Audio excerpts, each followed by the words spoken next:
Hello, I'm Tracy, and today I want to talk to you about how to start writing your book by setting goals. It's always the first few pages. No matter how strong your motivation or how compelling the topic, motivating yourself to start is a huge task.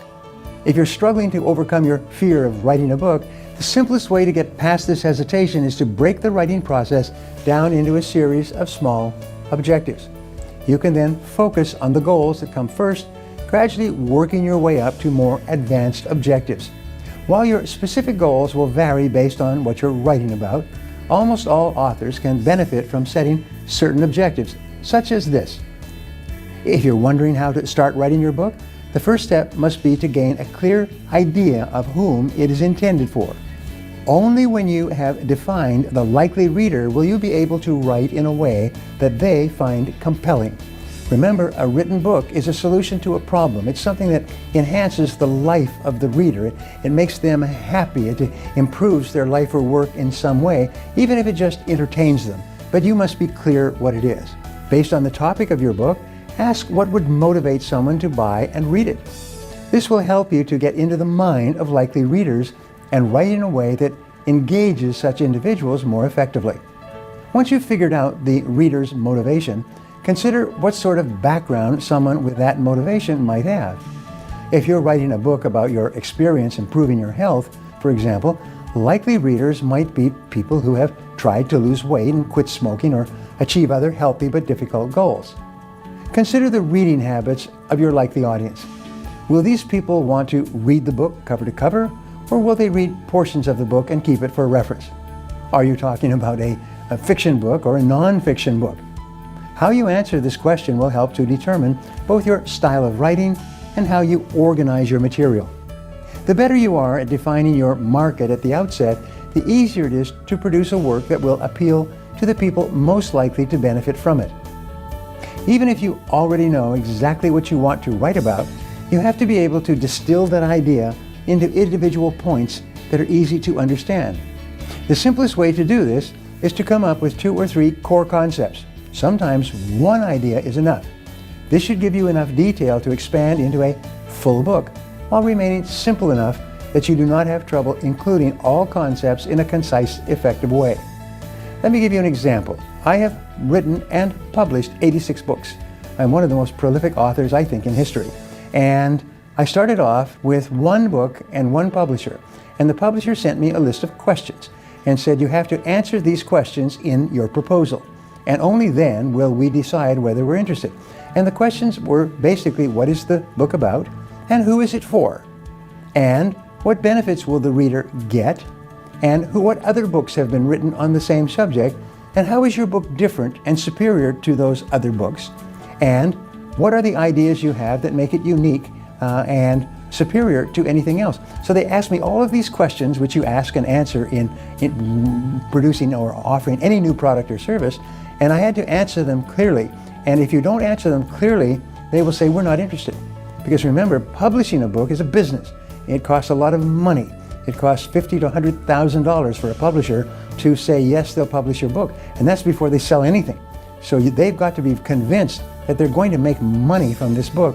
And the only way they'll make money is if people buy it and read it and tell other people to read it as well. So say you're writing a book that will help readers found and run their own business. Consider all the advice you plan to offer readers and then distill that advice into overarching concepts. Pieces of advice like pursue all sales, large and small, or reduce costs whenever you can, even if the savings are minor, could be combined into a concept like take advantage of small victories. Likewise, if you offer advice like hire on trustworthiness over intelligence, or conduct background checks for all new employees, you might synthesize it as put together a team you can trust. Core concepts will guide you while writing. They make it easier to tell what information has to be included in the book, as well as how that information can be organized. Putting together an outline at the start of the writing process is like putting together a blueprint before you start building a home. It will prevent you from having to rethink and rewrite the book. It also lets you be more confident about your ideas so that you can write quickly and effectively from the beginning. To create an outline, first decide the order in which you want to address each core concept. Then flesh out these concepts, listing all the points you have to include to illustrate and defend each of them. Finally, figure out how each of those points relate to each other and the order in which to make them. Then, follow the outline while you write, making sure to include every piece of information, unless you find a clear reason to leave it out. When I write a book, what I do is I write and I use 7, 12, or 21.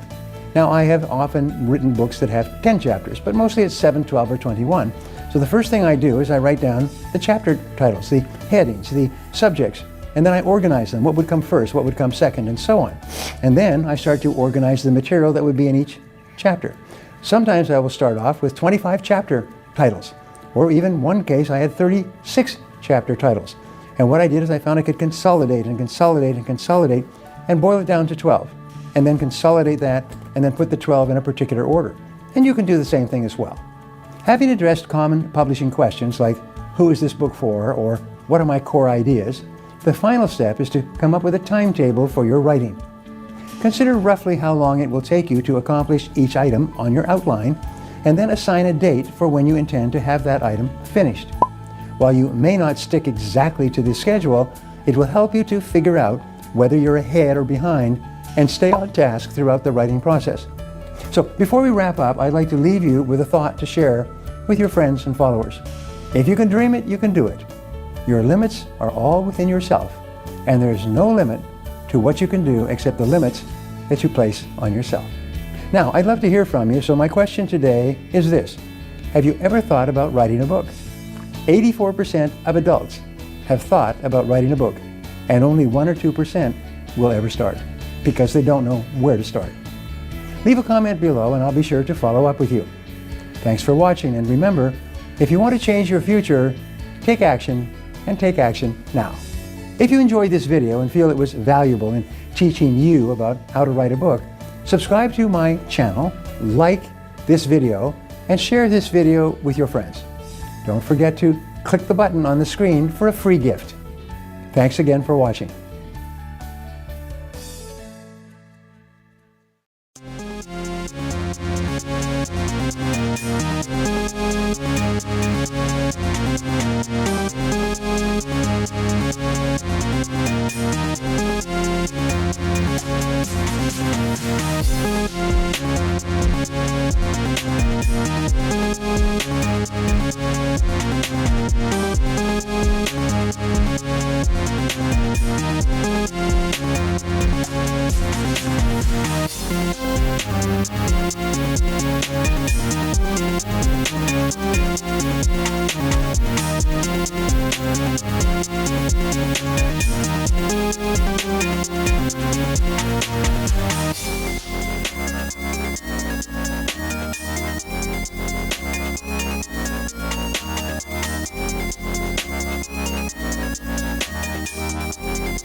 Thank you.